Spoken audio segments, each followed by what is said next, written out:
Shall we do as they do in Timbuktu?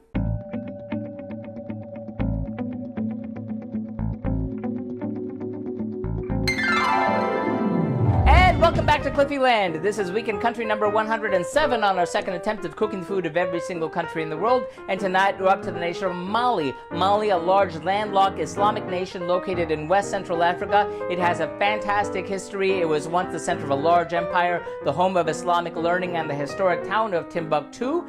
About 40% of the country is the Sahara in the north, and the overwhelming majority of the people live in the subtropical south.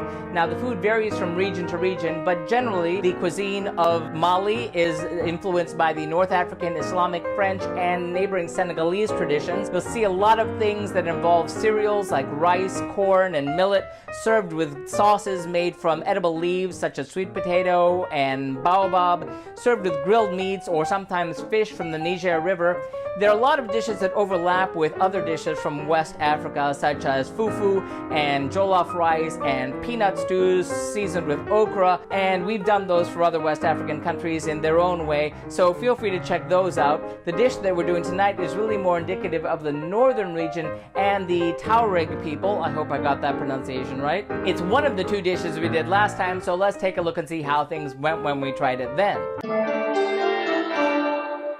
Well, 4 years ago on the Global Cooking Challenge, I was troubled by the same issue that I always seem to have with French-speaking West African countries, in that I'm never really sure as to how traditional the dishes that I'm finding are. I'm hoping this one is.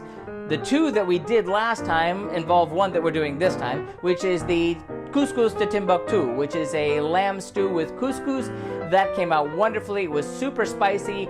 The recipe was a little funky, and so we had to adjust it then, and we're going to adjust it a little more this time. More on that in a moment.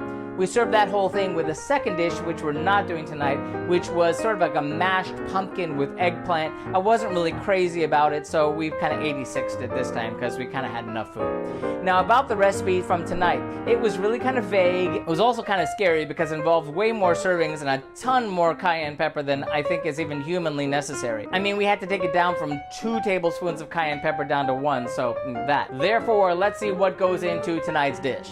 For our Couscous de Timbuktu, or Malian lamb stew with couscous, we'll need about 2 pounds of stewing beef or lamb, we're using lamb here, cut into 2-inch chunks, about 80 milliliters of canola oil, 1 teaspoon of fennel seeds, half a tablespoon of finely ground black pepper, 1 can of whole tomatoes, 1 teaspoon of ground cinnamon, 3 teaspoons of salt, 4 garlic cloves thinly sliced, 1 teaspoon of ground cardamom, 1 tablespoon of cayenne pepper, about 500 milliliters or about 2 cups of water, 7 ounces of dates pitted and pureed in a food processor, black pepper to taste, 1 tablespoon of ground cumin, 2 tablespoons of ground ginger, 1 teaspoon of grated nutmeg, 2 medium onions diced, 2 tablespoons of chopped fresh parsley, and also 1 cup of couscous, a 1/4 teaspoon of salt, and 1 cup of water or stock. You know I love dishes with a pile of spices. Let's get cooking. Heat the oil in a large saucepan over medium-high heat. Season the meat with salt and pepper, then add the meat to the saucepan and the garlic, and cook until the meat is well browned, about 5 minutes. Then add fennel seeds, cinnamon, cayenne pepper, cumin, ginger, nutmeg, and cardamom, and stir fry for about 1 to 2 minutes. Then add the tomatoes and enough water to just cover the ingredients, and bring the mixture to a boil. Lower the heat and cover, and simmer for about 1 hour or until the meat is tender. Taste and adjust seasonings if necessary. Then add the onions, add the dates, and stir the dates in until the paste breaks apart in the liquid. And let it simmer uncovered until the sauce is reduced by half, about 35 minutes. Taste again and adjust the seasonings as needed. Meanwhile, place the couscous in a bowl. Add the salt, mix it together, cover it with boiling hot water, stir in well, cover the bowl with a tight-fitting lid or plastic wrap, and set it aside for about 10 to 15 minutes to steam. Remove the cover and fluff the couscous with a fork. Stir in 1 tablespoon of butter or olive oil if you like. Plate layers of the couscous in serving bowls or plates. Scoop servings of the stew on top. Dress with chopped parsley. Wipe plates and serve.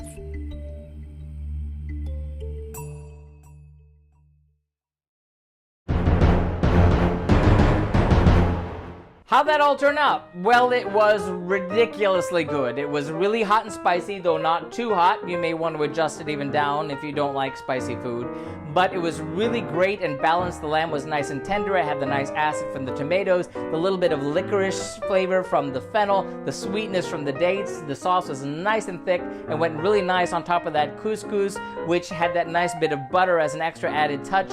I love this dish. Gonna give it 5 out of 5 globes. Try it yourself, adjust it to your own taste, but it's really great. Try it out. So that does it for Mali. Tune in next week when we head back to the islands, though probably not the type of islands you're thinking about, when we have the food of Malta. See you then. And as always, if you'd like to see our streams live when they happen every Tuesday night, be sure to follow us on Periscope or Facebook Live. Like and subscribe to be advised when these videos are posted every week. Remember, links to the original recipes are always found in the About section. And if you have any thoughtful feelings or helpful comments about the food that we're cooking, sound off in the comments. Till next time, thanks for watching and happy eating!